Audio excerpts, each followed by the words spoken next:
Comenzamos con la lectura de toda la Torá de nuevo.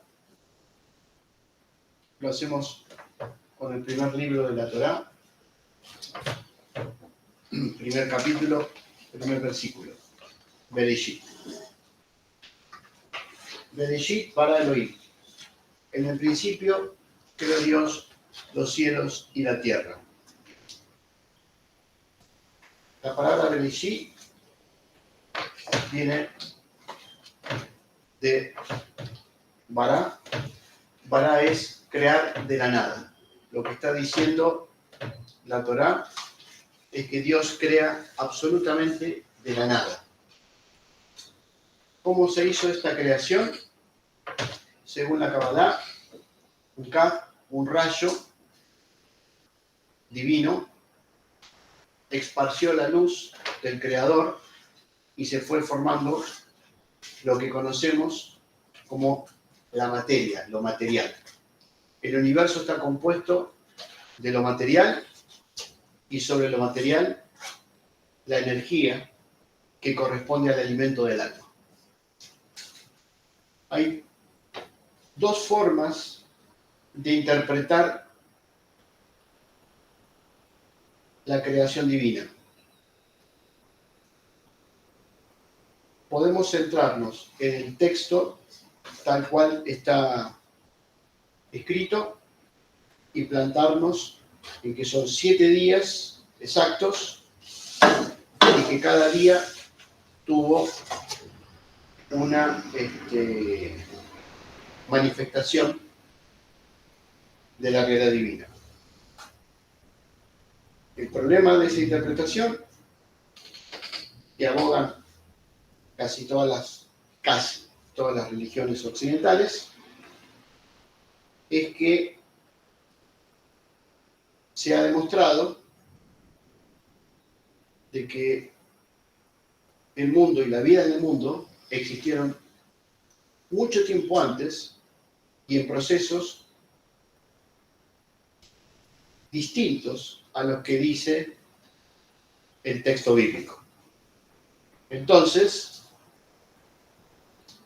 podemos concluir que la Torá no es un libro de historia y no es un libro científico, sino que nos va dando una forma de interpretar qué es la creación y para qué fuimos creados. Y hablando de eso, el texto dice: Vayomer Adonai et Ahor, Veihe Ahor. Y dijo Adonai que sea la luz, y fue la luz. Y separó la luz de las tinieblas. Esto es, dos interpretaciones. La luz divina, el cielo, y las tinieblas, el infierno. Esa es la interpretación más clásica.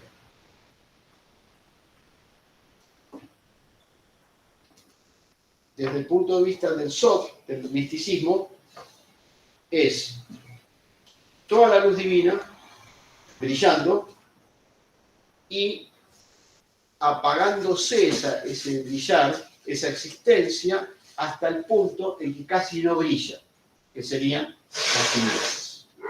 Sea de una o sea de otra manera, la presencia divina siempre está en todos lados. Porque si no caemos en interpretaciones en donde hay una batalla entre el bien y el mal, un Dios bueno por arriba, un diablo malo por abajo, que tiene que ver más con conceptos de la creencia griega, en donde cuando una persona muere va a un lugar que es muy oscuro y hay mucho sufrimiento. Es 2 puntos, el infierno. Esa es la interpretación en el occidente. Bueno. Pasado el tercer día, Dios crea, en el cuarto día, crea los astros. El sol, para que sea la luz del día, y la luna, para que sea la luz de la noche. Se interpreta que la luz de los primeros 3 días es retirada de la creación y es guardada para Tikkun Olam, la restauración de toda la creación. La pregunta es, ¿y cómo Dios sabía que iba a tener que restaurar la creación? La respuesta es, porque intuyó que el hombre que él iba a crear, que es la cúspide de su creación, iba a cometer algunos errores. Muy bien.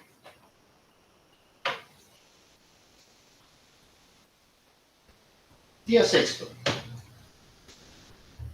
Hagamos al hombre a nuestra imagen y semejanza.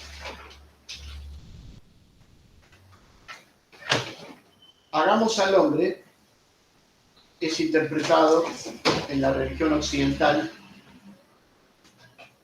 como un plural. Primer versículo que trata de basar la creencia en la Trinidad. Hagamos un plural. La interpretación rabínica es completamente distinta. Es un plural majestático, como cuando uno se dice a sí mismo, voy a limpiar la casa, voy a hacer tal cosa, voy a hacer tal otra. Uno se está hablando así. Se interpreta que Dios habló consigo mismo. Otros que Dios habló con los ángeles. Bien. ¿Y cómo creó Dios a Adán, perdón? Betsalmenu Kidmotenu. Betsalmenu, a nuestra imagen, que es el raciocinio. Kidmotenu, a nuestra semejanza, que son las emociones. Así que Adán fue creado con raciocinio y con emoción. Y ese día está escrito que Dios dijo, Tov Meod, es muy bueno. O sea que su obra, catalogada por el mismo Dios, al crear el hombre, dijo, es muy bueno. ¿Y qué tenía que hacer el hombre? Ocuparse de la creación. Dios le dio a Adán, a nosotros, toda la creación. Dios es el rey, el hombre pasa a ser el rey de lo creado, para administrarlo. Pues, ¿qué hizo Dios en Shabbat, el séptimo día de la semana? Shabbat, Painafash. Cesó y descansó. Pero el texto dice, Shabbat, Painafash, Lazot. Cesó y descansó, Lazot, para hacer. Esto implica que Dios cesó de su obra y santificó este día para dejarle al hombre la posibilidad de recuperarse un día de los 7 para hacer, para empezar una vez más en el ciclo de la vida, Lazot, a hacer. Bueno, hasta ahí muy conocido. ¿Por qué les leí Vayetzer? Y formó Dios. Vayetzer está escrita ese verbo con 2 yud. La yud vale 10. Cuando habla de los animales y de las plantas, dice Vayetzer con una sola yud. Cuando dice al hombre, Adán, tiene 2 yud. La yud vale 10. 10 es la posibilidad que tiene el hombre de superarse y de vivir para la otra dimensión, la dimensión del alma. ¿Y cómo fue creado según el doble relato de la creación? Porque hay 2 relatos de la creación. En el segundo relato, ¿cómo fue creado? Tomó Dios del polvo de la tierra, formó el hombre y le insufló Nishmat Haim, hálito de vida, en las narices. Y ahí el hombre respiró y tuvo vida. Fíjense qué interesante, ¿eh? Cuando un bebé nace, cuando sale del vientre de su madre, sale, ¿qué es lo que se espera que haga el bebé? Que respire, que llore, quiere decir que empieza a respirar solo. Y si no lo hace, una palmadita para ver si reacciona. Y si respira, está vivo, está bien, vamos para adelante. Fíjense qué interesante. Por lo tanto, cuando una persona muere, ¿qué es lo que se ve cuando una persona muere? Si respira o si no respira. Quiere decir que hay una unión entre la respiración y el nivel de vida que tiene el alma. Cuando ya no se respira más, el alma se fue a otro mundo. Bueno, para hacerlo sencillo, Dios le dijo a Adán, buscate una pareja. No le gustaron los leones, no le gustaron las cucarachas, no le gustaron las arañas, no le gustaron los elefantes, no le gustaron los árboles. ¿Qué hago con esto? Entonces, como Dios es muy bueno, creó a la suegra. ¿Y cómo creó a la suegra? Tomó de Adán Selem. Selem es del costado. Del lado femenino de Adán formó a Isha. Ish, Isha. Ish masculino, Isha femenino. Formó a la compañera de Adán. Esto fue después traducido de otra manera, con otra interpretación, y en las traducciones españolas e inglesas está como de la costilla. ¿Por qué? Porque la suegra vive de la costilla del hombre. Pero la escritura dice otra cosa. Pobre suegra, ¿no? La escritura dice otra cosa. Dice que fue tomado del costado. ¿Por qué el costado? Bueno, porque representa el lado femenino de Adán. Por eso,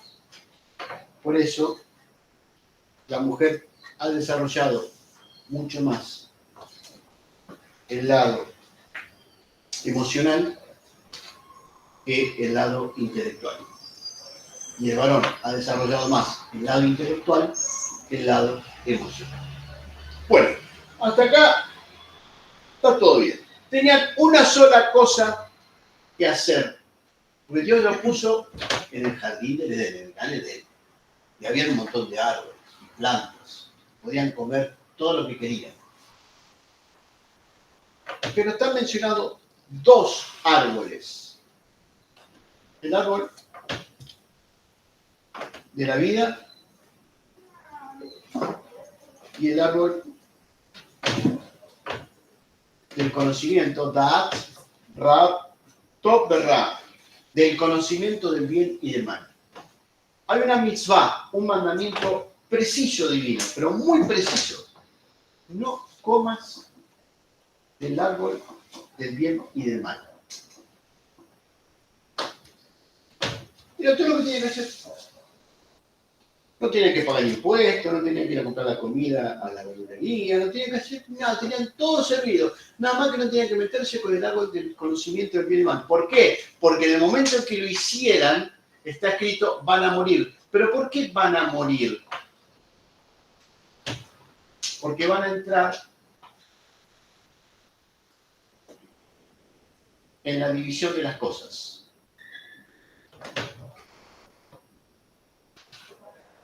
Dios creó la unidad. Pero el hombre eligió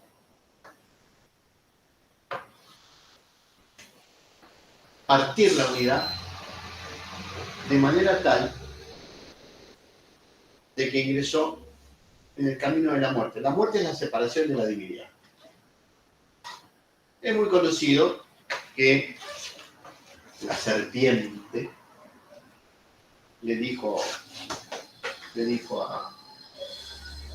a quien va a ser Ava, así que Dios te dijo que no podés comer ni esto, no te va a pasar nada si comes. No, pero es lindo el árbol, pero viste, no sé, no te va a pasar nada, andá a comer. Comió. Pero que como comió, después vino María y le dijo, ¿qué hiciste para comer? Toma, come este fruto. Era el árbol del bien y del mal, comió, y se dieron cuenta que estaban desnudos. Está escrito que cuando estaban en el jardín del Edén, no tenían conciencia, no tenían vergüenza de que no tenían ropas. Eran naturales. Cuando comieron del árbol del bien y del mal, ya empezaron a dividir y a catalogar lo que es bueno, lo que es malo, lo que es alto, lo que es bajo. Esto debería ser así. Y entonces la voz divina se les acercó, porque en el jardín de Edén se puede contactar el hombre directamente con Dios. Y le preguntó a Adán, Ayeka, ¿dónde estás? ¿Qué hiciste? Ella es la culpable. Me hizo comer de lo que no tenía que comer. Y cuando le preguntó a ella dijo, la serpiente es la culpable. Nadie se hizo cargo de sus horrores. ¿Cómo termina la historia? Para hacerlo sencillo, son expulsados del jardín del Edén y 2 querubines son puestos de manera tal de que con espadas de fuego no permiten el acceso al jardín del Edén. Inmediatamente después, Eva en español, empezó a tener hijos. Caín, primogénito, y Abel, el segundo. Abel se dedicaba al ganado, Caín se dedicaba a el campo. Abel hace un minjá, la primera ofrenda que se le da a Dios. Dios se tornó a él, pero Caín ofreció un fruto que a Dios no le gustó, entonces Caín se enojó y lo mató. ¿Cómo puede ser que personas que estaban tan cercanas a la divinidad pudieron ser dominados, como está escrito, por el mal, por el pecado, por el mal? Y Dios le dijo a Caín, el mal acecha, pero vos podés dominarlo. No te dejes llevar. Porque después, cuando lo mata, Dios le dice a Caín, la sangre de tu hermano está reclamando justicia. ¿Yo qué tengo que ver con mi hermano? Andá con él, arreglate vos con él. El castigo de Caín fue ser expulsado de donde estaba, ser errante, y que Dios le va a poner una señal, Ot, en la frente. Se interpreta que esta señal no es un cuerno, como lo interpreta la religión occidental, sino la letra Tav. La letra Tav implica Emetz, verdad, implica los mandamientos divinos. O sea, que lo que va a proteger a Caín de no ser destruido es vivir los mandamientos divinos. De ahí en más sigue la decadencia y el alejamiento del jardín del Edén. Vienen otras generaciones, se empieza a trabajar los metales, se empieza a generar el baile, las fiestas, la música, cada vez más alejados del estado del jardín del Edén. Es un estado idílico. Hasta que, cerrando con esta historia, se empieza a buscar a la divinidad a través de los astros y de los objetos. Ese es el producto de haber comido del árbol del bien y del mal, de disgregar la unidad en muchísimas partes.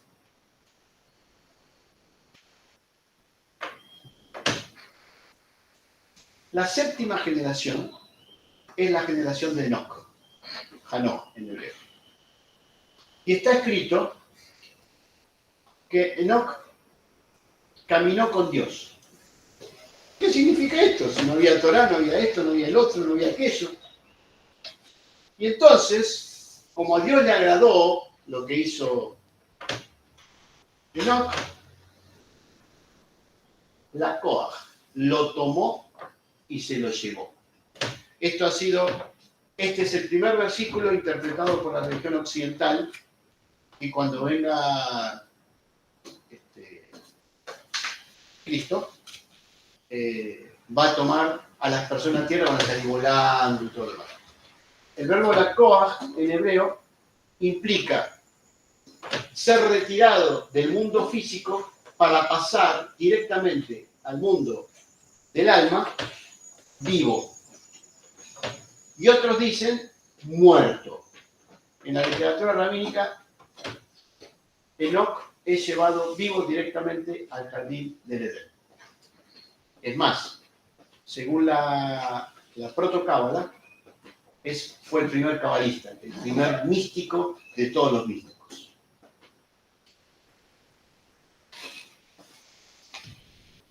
Antes de cerrar todo este cuadro, les quiero leer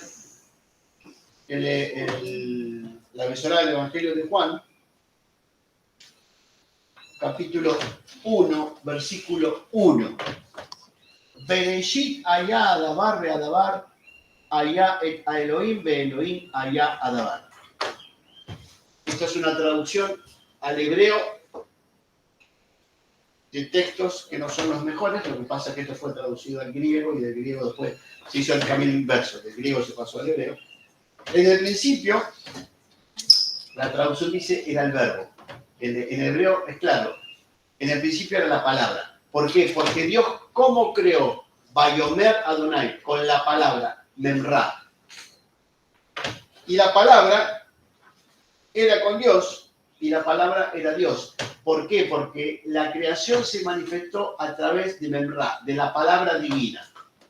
De ahí, dos deducciones. Primera deducción, que Yohanan, Juan, fue un místico. Pero no un místico porque creía en Dios y volaba con los pajaritos. Era protocabalista. Todo el texto de Juan está basado en la protocábala. Lo que más tarde se va a desarrollar y se conoce hoy en día como la cábala, que es misticismo, que es el nivel del Sod, el nivel más místico de toda la interpretación. Así que todo lo que dice el Evangelio de Juan hay que leerlo de acuerdo al Sod, la protocábala. Todo, absolutamente todo.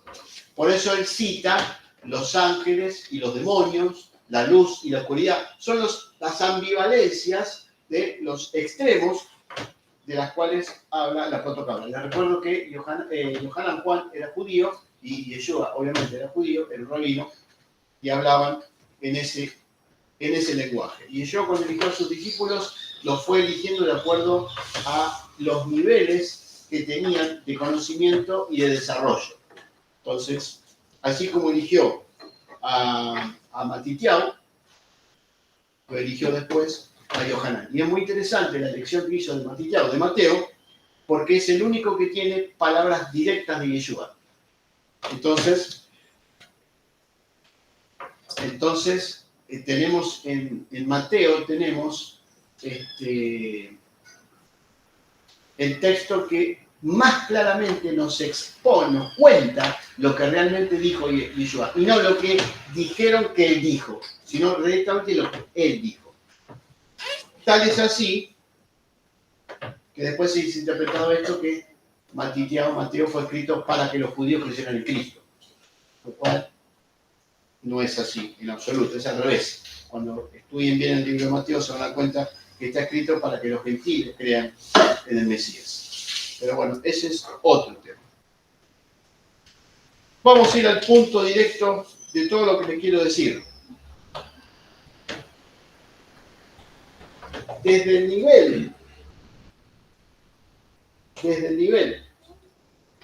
del Gan Eden, del Jardín de Edén, terminamos en que un hombre caminaba con Dios. ¿Y qué pasó con el resto de la humanidad? ¿A dónde fueron? ¿Qué hicieron? Su propio proyecto, su propia vida, totalmente diferenciada de lo que Dios había pedido. Esa es la consecuencia de dividir lo creado en distintas partes y darle un lugar que no corresponde a cada una de esas partes. ¿Cómo hacemos el retorno? Porque la próxima para allá vamos a leer que Dios se cansó del hombre y dijo, bueno, voy a barrer con todo lo creado. Porque además vamos a leer en la próxima para allá, que es el final de esta, el principio de la otra, que habían dos ángeles que le dijeron a Dios, nosotros te vamos a mostrar que vamos a vivir como vos querías que viviera el hombre, y cuando bajaron las mujeres eran muy lindas y empezaron a tener intimidad con todas las mujeres. Entonces, Dios dijo, no, esto no, ni arriba, ni abajo, ni en medio. Borro con todo y empiezo de nuevo. Bueno, la cuestión es, el jardín del Edén puede ser interpretado de dos formas. El chat, lo simple, un lugar, en algún lugar geográfico, los ríos, en esta montaña, en la otra montaña, o el sol, el misticismo. Un estado del alma. Si es un lugar físico, ya no está, ya se fue. Ya no hay forma de encontrarlo. Si es el estado del alma, es hoy, aquí y ahora. Porque es el estado en donde el alma quiere vivir, donde quiere volver. Pero para volver hay que pasar por los dos querubines que están con las espadas de fuego, que es el atributo de justicia divina. Por eso, cuando nos vamos de este mundo, del mundo físico, se dice que pasamos por un tribunal. Y entonces ahí se mide qué oportunidad tuviste, qué acción tomaste. Los méritos y la falta de méritos. Eso equilibra la justicia divina. Porque el otro atributo divino, mirad a Adin, juicio, mirad a Rahamim, el amor divino. Lo que nos compensa y nos ayuda son los méritos de los justos. Y el más justo de todos, los méritos de Yeshua, quien consideramos que es el rabino más grande de todos, el Mesías.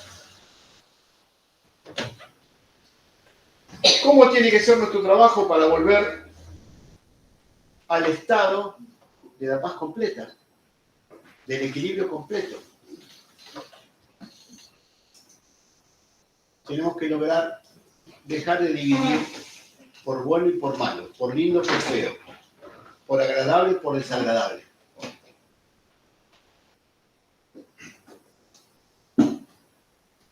Tenemos que lograr aceptar, vivir las experiencias que Dios nos va enviando para que vayamos progresando con el alma.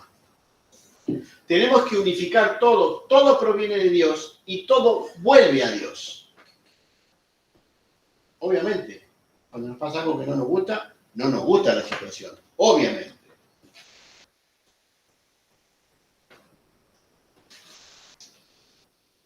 Pero si la experiencia la envía Dios, tenemos que saber vivirla.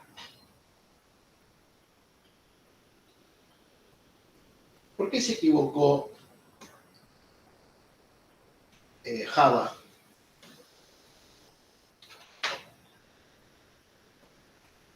Y comió del árbol que tenía prohibido comer. Porque el desarrollo de la emoción hace que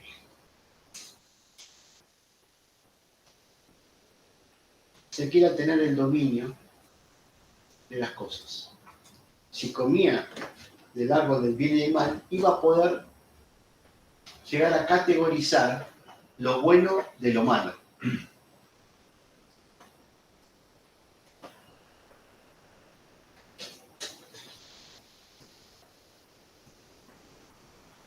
Y después que lo hizo, lo involucró a Adán. Y Adán ni siquiera le preguntó, ¿qué hiciste y por qué lo hiciste? Bueno, vamos a comer. Así es como nos vamos alejando del estado natural. Si ustedes piensan en ustedes mismos, ¿qué es lo que se busca en la vida? La tranquilidad, la paz, que todo esté bien, que todo sea armonioso. Ese es el jardín del Edén. ¿Y cómo lo queremos plasmar? Tener todos los objetos que necesitamos, las emociones que necesitamos. En el jardín del Edén no hay necesidades, porque está todo. Por lo tanto, fuimos creados a imagen y semejanza de la divinidad. Es decir, tenemos el desarrollo, el permiso del desarrollo del intelecto con nivel de sabiduría y el permiso del desarrollo de la emoción con amor como bien interior. Lo tenemos todo, pero seguimos dividiendo. Y a medida que dividamos, nos vamos a seguir alejando del espíritu de vida que Dios nos ha puesto en nosotros. En resumidas cuentas, Enoc caminó con Dios. Quiere decir que todo hombre, toda mujer, todo ser puede caminar con Dios. Tenemos hasta ese regalo divino.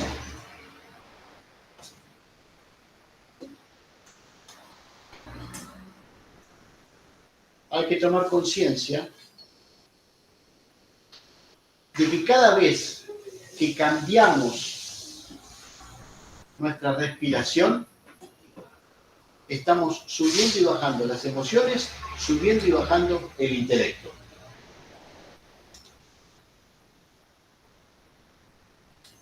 Un excelente ejercicio para el alma es aprender a estar conscientes del nivel de respiración que tenemos. Porque ahí está el principio de vida. Cuando se logra eso, se logra estar siempre en equilibrio. Entonces ya no importa cuál es el problema que tengo, porque se va a resolver, de alguna manera se va a resolver. Pero si pierdo mi equilibrio interno, el problema que me ha llegado, la situación que me ha llegado, pasa a ser doblemente más trágico. Por la situación misma, más por el desequilibrio interno. Cada vez que perdemos el equilibrio interno, nos alejamos de la divinidad. Cada vez que mantenemos el equilibrio interno, nos acercamos a la divinidad. De manera tal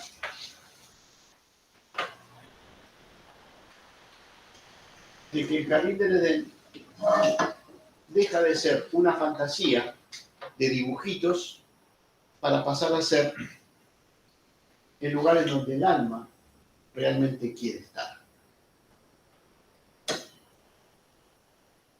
Recuerden que la voz divina caminaba en el jardín del Edén.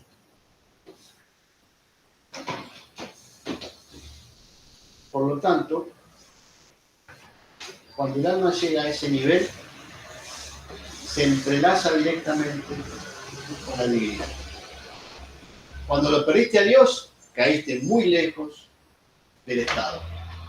Y a medida que te vas recuperando, se va percibiendo que hay algo más. Ese algo más es el estado que busca el alma. Es el estado que busca el alma.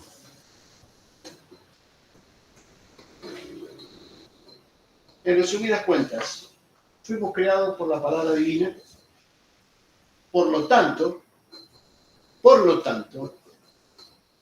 la palabra que emitimos tiene un valor enorme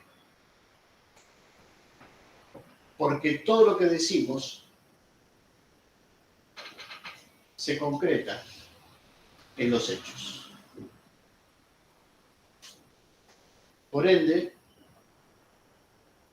hay que dominar la lengua, dominar la respiración,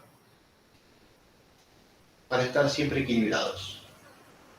La expresión de la palabra puede ser expresión del amor o puede ser expresión del odio. Si es expresión del odio, estoy manifestando la destrucción de la misma creación. Si es una expresión de amor, estoy co-creando con el mismo creador en el universo que él ha creado. Nos unimos a crear con él. ¿Queremos dejar un mundo mejor para las generaciones que vienen detrás de nosotros? Tenemos la oportunidad. Sirviendo a Dios y gobernando en la creación, dándole prioridad a todo lo que ha sido creado, todo lo que es vivo, todo lo que tiene vida.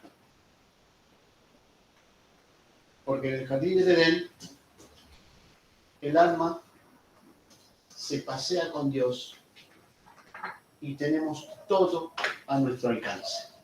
Que deje de ser una historia para pasar a ser una realidad. Shabbat Shalom. Shabbat Shalom.